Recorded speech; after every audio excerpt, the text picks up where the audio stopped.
जय श्री कृष्ण दोस्तों, स्वागत है आपका हमारे YouTube चैनल संस्कृत धारा में। और मैं हूं एमडी शास्त्री।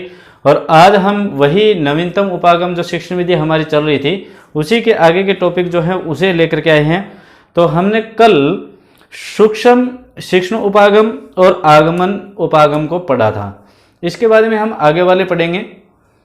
तो कल जो मैंने वीडियो डाली थी उसके अंदर पूछा था आपको कि क्या वो सही आपको दिखाई दे रहा है, तो लगभग मेरे पास में ये आया कि सही चल रहा है, कोई दिक्कत नहीं है, हमें समझ में आ रही है।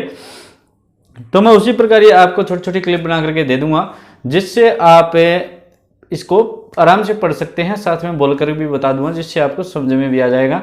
तो ये ज़्यादा वीडियो नहीं है, बस या तो इसकी ज़्यादा से ज़्यादा 3 वीडियो बनेगी, जैसे एक बन चुकी है 2 और बनेगी। तो हम आराम से इस नवीनतम उपागम को पढ़ लेंगे, कोई दिक्कत नहीं आएगी, कोई समस्या नहीं आएगी। तो इस वीडियो को शुरू से लेकर के अंत तक जरूर देखें जिससे आपको अच्छी तरह से समझ में आ जाए। लाइक शेयर और कमेंट आपको करना ही है। अगर कोई समस्या हो तो भी आप कमेंट में लिख करके हमें भेज सकते हो, अगर कोई सुझाव हो तो भी आप लिख करके भेज सकते हो। तो चलिए फिर देख लेते हैं आज अपना नवीनतम उपागम शिक्षण विधि का आगे वाला टॉपिक क्या है। तो आगे वाली विधि है उसका नाम है समस्या समाधानो उपगमः। ठीक है, इसमें क्या कहता है, यह जटिल व्यवहार विधि है। व्यवहार में मनोवैज्ञानिक प्रतिक्रिया सम्मिलित होती है। छात्रों के सामने अनेक सामाजिक परिस्थितियां उत्पन्न होती हैं जिनको स्वयं चिंतन, तर्क, निरीक्षण के माध्यम से समस्या का समाधान प्राप्त कर सकते हैं। समस्या समाधान सार्थक ज्ञान प्रदर्शन है। इसे ही हम कहते हैं समस्या समाधान, यानी समस्या का समाधान करना ही हमारा मेन मुख्य उद्देश्य है। इसमें आगे वाली है प्रयोजना कार्यम, कार्य का प्रयोजन।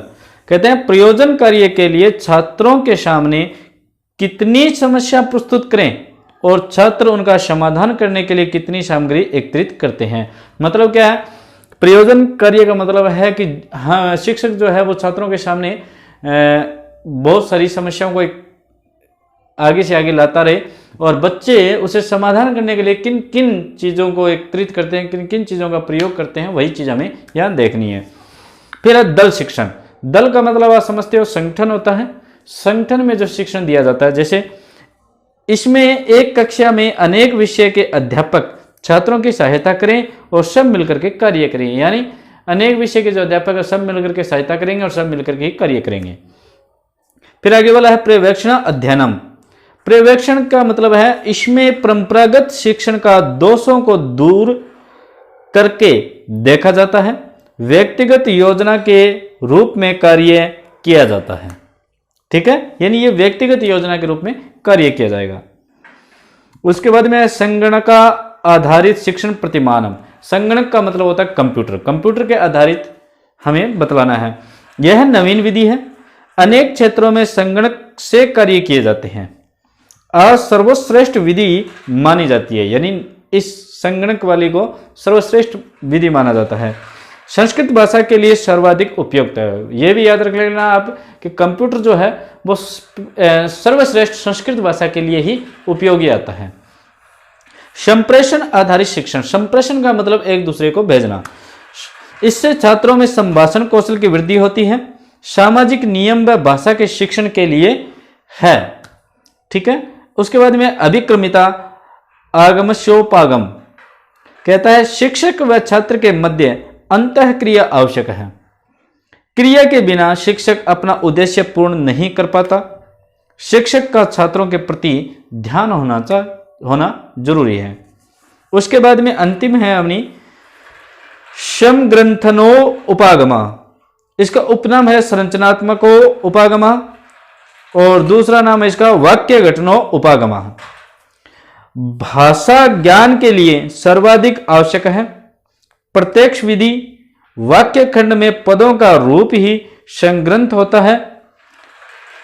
3 तत्व हैं इसके, पदानुक्रम, उपसर्ग, अव्यय, विभक्ति रूप।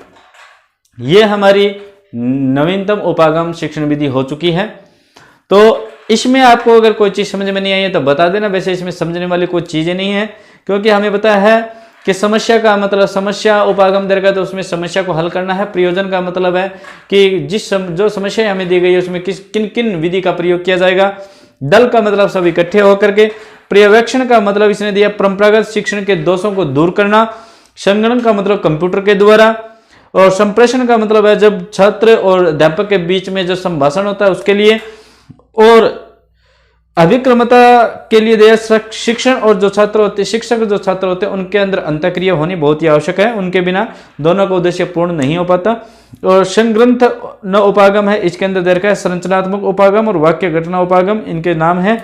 और कह रखा है कि यह प्रत्यक्ष विधि का जो वाक्य है उसके खंड में पदों का रूप ही संग्रहित होता है। इसके अंदर 3 प्रकार के बतलाए गए हैं, पदानाम क्रम यानी पदों का क्रम, उपसर्ग, अव्यय और विभक्ति का रूप।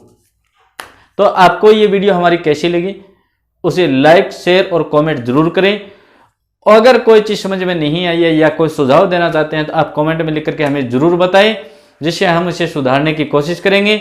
और लगातार इसी प्रकार आपको वीडियो देते रहेंगे। आप इसी प्रकार हमारे चैनल में बने रहिए।